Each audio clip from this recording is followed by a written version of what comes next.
नीतू शर्मा जी, आप बताइए, आप एक रिस्पॉन्स के सोशल एक्टिविस्ट भी हैं और उसके बाद आपकी एक इंसानियत जिंदाबाद ट्रस्ट जो है वो भी चल रहा है। इसके बारे में आप बताइए। और कुछ दिन पहले आपको एक अवार्ड जो है दिल्ली की तरफ से हम्म। मिला है, उसके बारे में भी आप बताइए ज़रा। सबसे पहले तो आपका बहुत बहुत धन्यवाद कि आप अपना कीमती समय निकाल के मेरे लिए यहाँ पे आए। देखिए, मेरी अपनी एक संस्था है जिसका नाम है इंसानियत जिंदाबाद संस्था। हमारी संस्था का बस एक ही नारा है, we rise by lifting others. हम लोग नीडीज़ की हेल्प करते हैं। उसके बाद किसी मजलूम पे, किसी गरीब पे अगर कोई जुल्म हो रहा है तो उसकी आवाज़ को हम बुलंद करते हैं, एडमिनिस्ट्रेशन तक उसकी आवाज़ पहुंचाते हैं। वुमेन एम्पावरमेंट पे हम काम कर रहे हैं, और जो भी हमें छोटी छोटी बेसिक नीड्स आती हैं लोगों की, उसमें हमारी पूरी कोशिश होती है कि हम उनकी सबकी जो है नीडीज़ की हेल्प कर सकें। ये हमारी सोसाइटी का जो मेन काम है। तो जैसे आपको कुछ दिन पहले, 3 या 4 दिन पहले, दिल्ली की तरफ से एक अवार्ड भी मिला है, वो जी। अवार्ड आपको किसकी तरफ से दिया गया है? आ, ये international human right organisation and crime control organisation की तरफ से हमें जो ये अवार्ड मिला है। जितने भी हमारे हर स्टेट के, हर डिस्ट्रिक्ट के जो सोशल एक्टिविस्ट हैं, जो समाज के प्रति अपना बलिदान दे रहे हैं, समाज के प्रति अपना काम कर रहे हैं, उन सब की प्रोफाइल्स को चेक किया गया। चाहे उनके यूट्यूब चैनल थे या उनका जो फेसबुक जो उनका पेज है, उसके थ्रू उनको खगोला गया कि वास्तविकता क्या है, क्या ये काम कर रहे हैं या सिर्फ अपनी पब्लिसिटी है, या इन्होंने सिर्फ ये झूठ फैला रखा है। तो उसके बिहाफ पे उन्होंने क्या किया है कि जितने भी सोशल एक्टिविस्ट हैं उनको अवार्ड दिए हैं, जिसमें से मुझे ये मौका मिला। मेरे पुंछ के लिए बहुत गर्व की बात है कि पुंछ जैसे दूर दराज इलाके में से उन्होंने मुझे चुना। मेरी प्रोफाइल उन्होंने चेक की और मुझे कॉल्स आई, दिल्ली से काफ़ी कॉल्स आती रही, तो मुझे लगा शायद आजकल फ्रॉड चल रहे हैं, ये कोई फ्रॉड ही है। बट जब उनके ब्रांड एम्बेसडर जो है श्री मोहित नवानी जी, उनसे मेरी बात हुई तो एक सेटिस्फेक्शन हुई, और उन्होंने मुझे ये निमंत्रण दिया कि आप मैम अवार्ड के लिए वहाँ पे हमारे पास आ रहे हैं। आपको उन फेसबुक पे उन्होंने आपका परफॉर्मेंस देखकर पोस्ट, हम्म। फेसबुक से आपको उन्होंने सेलेक्ट किया और उसके बाद आपको उन्होंने ये जी। अवार्ड दिया है। फेसबुक पे जब भी हमारी सोसाइटी की तरफ से या समाज के जो भी छोटे मोटे हम काम करते हैं, हमारा अपना यूट्यूब पेज भी है और फेसबुक पेज भी है। हम उस पर जो वीडियोस जो है वो अपलोड करते रहते हैं, और वहीं से उन्होंने ये चीज़ें देख के इतने दूर दराज इलाके से मुझ जैसे इंसान को वहाँ बुलाया और सम्मान दिया। तो आप, जैसे कि डिस्ट्रिक्ट पुंछ में आपको हम देखते हैं कि सोशल मीडिया पे आप मैक्सिमम जो है एक्टिव रहते हो। दूर दराज के जो इलाके हैं, जिन लोगों की आवाज़ सुनी नहीं जाती, जिन लोगों की आवाज़ दबाने की कोशिश की जाती है, उनके लिए आप क्या संदेश देना चाहते हैं? मैं हमेशा जब भी कोई इंटरव्यू देती हूँ या मेरा अपनी कोई वीडियो जब भी मेरी कोई वायरल होती है, तो मैं हमेशा एक चीज़ कहती हूँ कि मेरी अगर किसी बहन के साथ कुछ गलत हो रहा है, कोई डोमेस्टिक वायलेंस है, किसी के साथ अगर कुछ गलत हो रहा है, तो मेरा ऑफिस पड़ता मोहल्ले में है, वो आके मुझे अपनी शिकायत दर्ज करा सकते हैं। अगर कोई कहे कि उनके एक फ़ोन कॉल पर हम वहाँ जाएंगे, तो ये हमारे लिए पॉसिबल नहीं होता है, क्योंकि कुछ दूर दराज इलाके ऐसे हैं जिनके बारे में हमें नॉलेज नहीं होती है, और कुछ लोग ऐसे होते हैं जो कंप्लेन करा देते हैं। जब हम वहाँ पे जाते हैं तो उसके बाद वो क्या करते हैं, आपस में कंप्रोमाइज़ करा के मसला ख़त्म कर देते हैं। तो फिर वहाँ जाकर वीडियोज़ बनाना और टाइम वेस्ट करना, ये हमारे लिए पॉसिबल नहीं है, क्योंकि हमें और भी काम देखने होते हैं। तो अगर किसी के साथ अगर कुछ ऐसा गलत हो रहा है, तो वो हमारे ऑफिस में आके हमसे रब्ता कायम कर सकते हैं।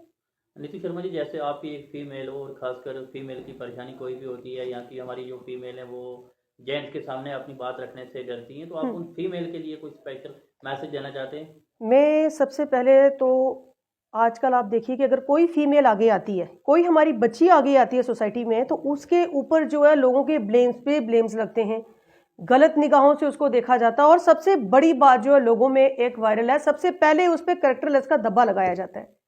तो मैं उन लोगों को एक चीज़ कहना चाहती हूँ कि किसी की बहू बेटी अगर काम करती है, ये हर एक उस बच्ची के लिए है, तो आप किसी की बच्ची के लिए गलत क्यों बोलते हैं? अगर आप किसी के लिए अच्छा नहीं बोल सकते हैं, तो आपको कोई हक नहीं है, कोई राइट नहीं है कि आप किसी को जज कर सको, क्योंकि आप पहले अपने अंदर झांकिए कि आप क्या कर रहे हैं।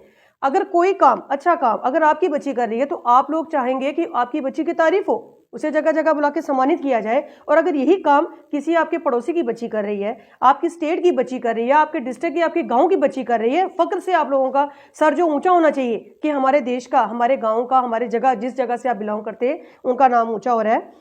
मैं अपनी उन माताओं बहनों को ये कहना चाहती हूँ, देखिए, मर्यादित जिंदगी हर एक इंसान की होती है। कुछ लोगों को मर्यादा में रह के जीना पड़ता है, कुछ लोग सामने नहीं आते हैं। लेकिन मेरी जो माताएं बहनें जो इस फील्ड में, जो समाज के लिए काम कर रही हैं, अपना घर भी देख रही हैं, क्योंकि औरत के लिए एक बहुत बड़ी चुनौती होती है। एज अ लेडी मुझे भी काफ़ी समस्याओं का सामना जो करना पड़ता है, क्योंकि मुझे अपना घर भी देखना पड़ता है, अपनी फैमिली को टाइम देना पड़ता है, अपने बच्चे को टाइम देना पड़ता है, और समाज को टाइम देना पड़ता है। और इस चीज़ को जो है मुझे इक्वल करके रखना पड़ता है, ताकि कोई भी पड़ा अप डाउन ना हो, मुझे बैलेंस से करके चलना पड़ता है। सबसे बड़ी चुनौती लेडीज़ के सामने यही आती है कि उनको इन चीज़ों को मद्देनजर रखते हुए समाज के लिए काम करना पड़ता है। जो भी मेरी माएँ बहनें समाज की सेवा कर रही हैं, समाज के लिए आगे आना चाहती हैं, वो मुझसे जुड़ सकती हैं, या मुझसे किसी तरह की उनको हेल्प चाहिए। एक चीज़ मैं कहना चाहती हूँ कि जब आप समाज सेवा कर रही हैं ना, तो फिर आपको लोगों की बातें नहीं सुननी है, क्योंकि आलोचनाएं हमेशा होती हैं। और जब भी आप अच्छा काम करना चाहेंगे ना, आपको इतने जल्दी से आसानी से लोगों की वाहवाही नहीं मिलेगी, या आप इतने जल्दी से लोगों की नज़रों में नहीं आएंगे। वहाँ पे भी लोग क्या करेंगे कि आपका बेनिफिट देखेंगे कि हो सकता है इसका कोई मतलब हो, इसके लिए काम कर रहे हैं, लेकिन निस्वार्थ भाव से आप सेवा कीजिए, लोगों की बातों में मत आइए। लोगों का काम यही है, बातें करना। हमने ईश्वर के आगे जान देनी है, किसी इंसान के आगे जान नहीं देनी है। तो ऐसा काम कीजिए ताकि आप आईने के सामने खड़े होकर अपने आप से आंखें मिला सकें। काम कीजिए, काम करने में कोई गलत नहीं है। सही तरीके से यदि आप काम करती हैं सोसाइटी में, तो उसमें आपको कोई हर्ज नहीं है। मुझसे मेरी जो कोई बहन जुड़ना चाहती है, तो मैं आपके चैनल के माध्यम से कहती हूँ कि कहीं से भी अगर मेरी बहन मुझसे जुड़ना चाहती है तो मोस्ट वेलकम। मेरा ऑफिस जो है मोहल्ला पड़ता, वार्ड नंबर 11, डिस्ट्रिक्ट पुंछ में है।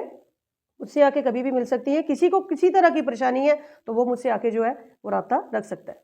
मैम लास्ट में आपसे पूछना चाहता हूँ, आप अवाम पुंछ के नाम कोई संदेश देना चाहते हैं, खासकर फीमेल जितने भी हैं उनके नाम? फीमेल्स के नाम में एक मैसेज देना चाहती हूँ कि मैं काफ़ी मेरी बहनें देखती हूँ जो किसी ना किसी परेशानी के आगे आ रही हैं, कुछ फील्ड में काम कर रही हैं और कुछ लोग उनको काफ़ी नॉमिनेट कर रहे हैं। मैं लोगों को एक चीज़ कहना चाहती हूँ कि आप ये गंदी हरकतें करना बंद कीजिए, अपना नज़रिया साफ रखिए, क्योंकि जिस तरह का चश्मा आप अपनी आंखों पे लगाएंगे आपको सामने वाला वैसा दिखेगा।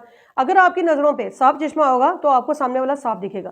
किसी के अंदर कून कसर मत निकालिए, क्योंकि 16 कला संपूर्ण आज कोई नहीं है। हर इंसान में एक अच्छी है तो 10 बुराइयां हैं। मेरी जितनी माताएं बहनें, मातृशक्ति जितनी है, मैं उनका आह्वान करती हूँ कि आगे बढ़िए, क्योंकि हमारे सनातन में एक कहावत आती है, यत्र नारेस्तु पूजन्ते रमन्ते तत्र देवता। जिस घर में स्त्री का सम्मान होता है, जिस देश में स्त्री का सम्मान होता है, जिस जिले में, जिस गांव में स्त्री का सम्मान होता है, वहां देवता भी निवास करते हैं। स्त्री के बिना ये समाज अधूरा है। पुरुष कार्य कर रहा है, इस चीज में कोई मनाही नहीं है कि हम कह रहे हैं कि पुरुष का कोई योगदान नहीं है, पुरुष का भी बहुत योगदान है। लेकिन जो मेरी माताएं बहनें काम कर रही हैं उनको आगे लाइए, उनको मान सम्मान दीजिए। और जितनी भी मातृशक्ति मेरी है, मैं उनको सबको कहती हूँ कि समाज सेवा के लिए आप हमेशा आगे आइए, मैं आपके साथ हूँ।